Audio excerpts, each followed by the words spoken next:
विप्र बंधुओं को प्रणाम।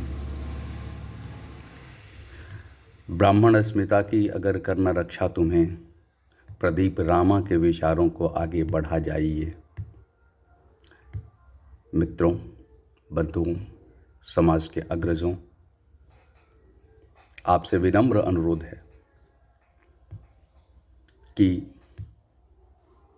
आप अपनी एकता का परिचय दीजिए। अंगूर जब गुच्छे में होता है तो उसकी कीमत ज़्यादा होती है, और जब गुच्छे से टूट जाता है तो उसकी कीमत कुछ भी नहीं रह जाती। केला जब गोद में होता है तो उसकी कीमत होती है, और अलग अलग जब बिखर जाता है तो वो महत्वहीन हो जाता है, उसकी कीमत कम हो जाती है। वही स्थिति आज हम लोगों के साथ हुई है। हमारे विप्र बंधु आपस में एकजुट नहीं हैं, अपने मतों का प्रयोग सही ढंग से नहीं करते हैं। लोकतंत्र में जो आपका मताधिकार है उसे एकजुट होकर ऐसे पक्ष में वोट कास्ट करने का प्रयास करें जो आपकी बातों को सुने, आपको तवज्जो दे, आपको महत्व दे, आपके लोगों को उचित स्थान दे। आपके समाज के कई ऐसे लोग हैं जिन्होंने अपना पूरा जीवन खपा दिया और बदले में उन्हें कुछ भी नहीं मिला। आज जीवन के अंतिम पड़ाव पे वो बैठे हुए हैं, अंतिम सांसें गिन रहे हैं।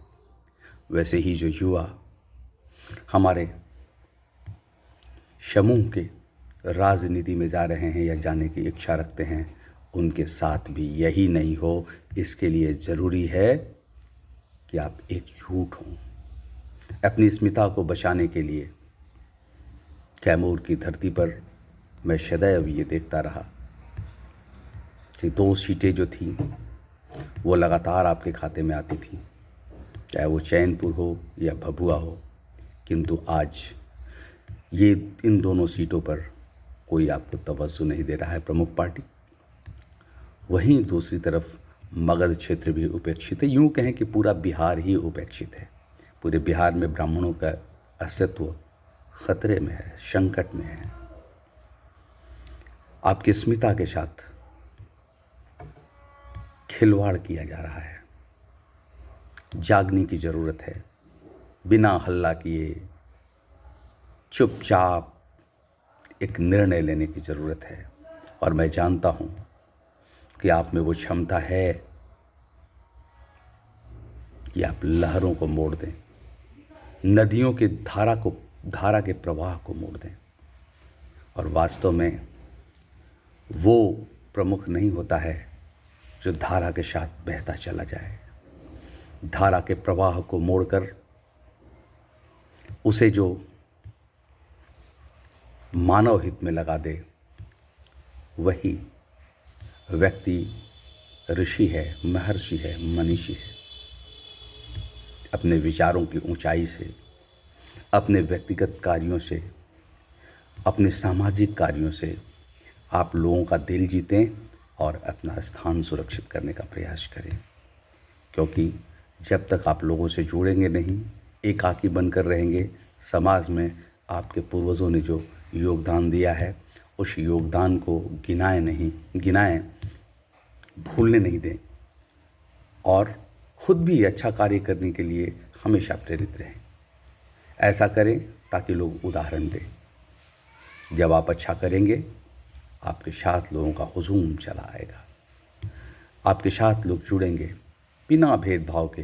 किंतु सबसे पहले तो एकजुटता ज़रूरी है, और जब तक आप एकजुट नहीं होंगे, किसी भाई को आगे बढ़ने के लिए प्रेरित नहीं करेंगे, सहयोग नहीं करेंगे, तो एक दिन ऐसा आएगा कि आपका समाज टूटकर बिखर जाएगा। और आज बिखरा हुआ है ही अंगूर के दानों की तरह, जिसकी कीमत 1 रुपये, 2 रुपये और 8 आने भी नहीं मिलने वाली है। लेकिन यही यदि एक एक अंगूर गुच्छे में चला जाएगा तो उसकी कीमत सैकड़ों में हो जाएगी। तो मित्रों, बंधुओं, अग्रजों, आप सबसे विनम्र अनुरोध है, खास करके युवाओं से विनम्र अनुरोध है, कि आप अपनी ताकत को दिखाइए। यदि बोल नहीं सकते तो बोलने वालों का समर्थन कीजिए। यदि बोलने वालों का समर्थन नहीं करते तो उन्हें बोलने से रोकने का प्रयास मत कीजिए। और समाज के लिए जहाँ भी कुछ ज़रूरत हो, जो कर सकते हैं वो कीजिए। अपने स्थान से बैठ के कीजिए, जितना हो सके उतना कीजिए, तब आपका उत्थान होगा। क्योंकि जब समाज है तो आप हैं, और आप हैं तो ये सृष्टि है। समाज को साथ लेकर चलने का प्रयास करें। धन्यवाद बंधुओं। विचार करें, गहन विचार करें।